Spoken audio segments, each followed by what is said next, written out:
முன்னாள் முதல்வர் ஜெயலலிதாவின் நகைகளை தமிழக அரசிடம் ஒப்படைக்குமாறு கர்நாடக சிறப்பு நீதிமன்றம் உத்தரவிட்டிருந்த நிலையில் அதற்கு இடைக்கால தடை உத்தரவு பிறப்பித்திருக்கிறது கர்நாடக உயர்நீதிமன்றம்.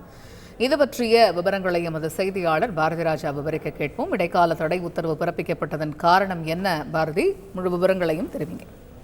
கண்டிப்பாக முன்னாள் முதல்வர் ஜெயலலிதா அவர்களின் சொத்து வழக்கு நிறைவடைந்ததை அடுத்து அதில் குற்றம் சாட்டப்பட்டவர்கள் குற்றவாளிகளாக தீர்ப்பளிக்கப்பட்டு அவர்கள் தண்டனை காலமும் முடிந்துவிட்டது. இதனிடையே இந்த வழக்கில் இணைக்கப்பட்ட சொத்துக்களை ஏலம் விட வேண்டும் என்று சமூக ஆர்வலர் நரசிம்மமூர்த்தி என்பவர் மனு தாக்கல் செய்தார். அதன் அடிப்படையில் இந்த வழக்கை விரைவாக விசாரித்த சிறப்பு நீதிமன்றம், பெங்களூரு சிறப்பு நீதிமன்றம் ஜெயலலிதாவின் சொத்துக்களை தமிழக அரசிடமே ஒப்படைக்க முடிவெடுத்து கடந்த 19ஆம் தேதி அதற்கான உத்தரவை பிறப்பித்திருந்தது. மார்ச் 6 மற்றும் 7ஆம் தேதியில் தமிழக உள்துறை செயலாளரும் அதே போல தமிழக லஞ்ச ஒழிப்புத்துறை இயக்குநரும் நேரில் ஆஜராகி அதை பெற்றுக்கொள்ள வேண்டும் என உத்தரவு பிறப்பித்திருந்தது. இந்த நிலையில் தீபா தரப்பில் ஒரு மனு தாக்கல் செய்யப்படுது கர்நாடக உயர்நீதிமன்றத்தில். அந்த மனுவின் பின்னணி என்ன என்றால், இந்த வழக்கு விசாரணையின் போது ஜெயலலிதா அவர்கள் உயிரிழந்ததால் அவரை இந்த வழக்கில் இருந்து நீக்கிவிட்டார்கள்.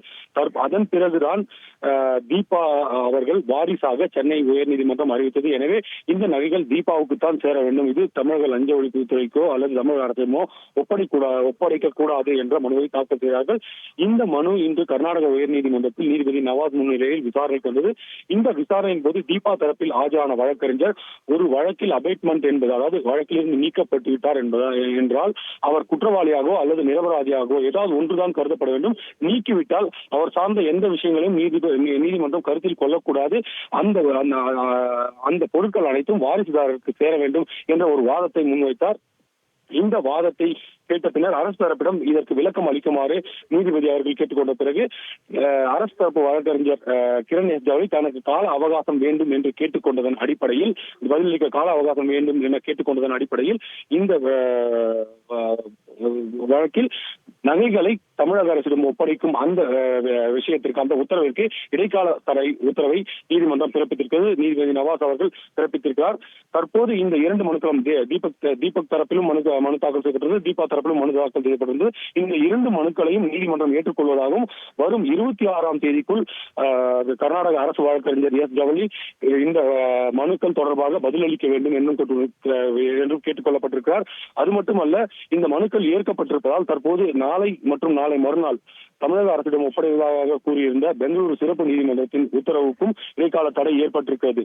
ஒட்டுமொத்தத்தில் இந்த வழக்கு விசாரணையில் மீண்டும் தீபாவுக்கு இந்த நகைகள் சென்றடையுமா என்றால், இந்த வழக்கு விசாரணையின் போது ஏற்கனவே இவர்கள் தீபா தரப்பில் இந்த சிறப்பு நீதிமன்றத்தில் ஒரு மனு தாக்கல் செய்திருந்தது, இந்த நகைகளை தங்களிடம் ஒப்படைக்க வேண்டும் என்று. ஆனால் அப்போது இந்த மனு சிறப்பு நீதிமன்றத்தால் நிராகரிக்கப்பட்டது. இதற்கு காரணம் என்னவென்றால், இது சட்டவிரோதமாக வருமானத்திற்கு அதிகமாக சொத்து சேர்த்த வழக்கு, இந்த பொருட்களை உங்களிடம் ஒப்படைக்க முடியாது என்று கூறிதான் மனுக்களை நிராகரித்திருந்தார்கள். தற்போது இந்த மனுக்கள் ஏற்றுக்கொள்ளப்பட்டுள்ளால் மீண்டும் இது தீபாவுக்கு இந்த பொருட்கள் அனைத்தும் கிடைக்குமா என்ற ஒரு கேள்வி எழுந்துள்ளது. எப்படி இருந்தாலும் வழக்கு விசாரணைக்கு பிறகுதான் இந்த முழு விவரங்களும் தெரிய வரும். இன்றைய விசாரணையின் போது கூட உச்சநீதிமன்றமோ அல்லது இந்த வழக்கை முழுமையாக விசாரித்த சிறப்பு நீதிமன்றமோ அது தொடர்பாக எந்த குறிப்பிட்ட உத்தரவையும் பிறப்பிக்கவில்லை என்ற ஒரு விஷயத்தையும் நீதிபதி குறிப்பிட்டிருந்தார். எனவே இந்த வழக்கு விசாரணையானது தொடர இருக்கிறது. வரும் 26ஆம் தேதி அன்று மீண்டும் இந்த வழக்கு விசாரணைக்கு வர இருக்கிறது. தகவல்களுக்கு நன்றி பாரதி. செய்திகளை உடனுக்குடன் தெரிந்து கொள்ள உடனே சப்ஸ்கிரைப் பண்ணுங்க.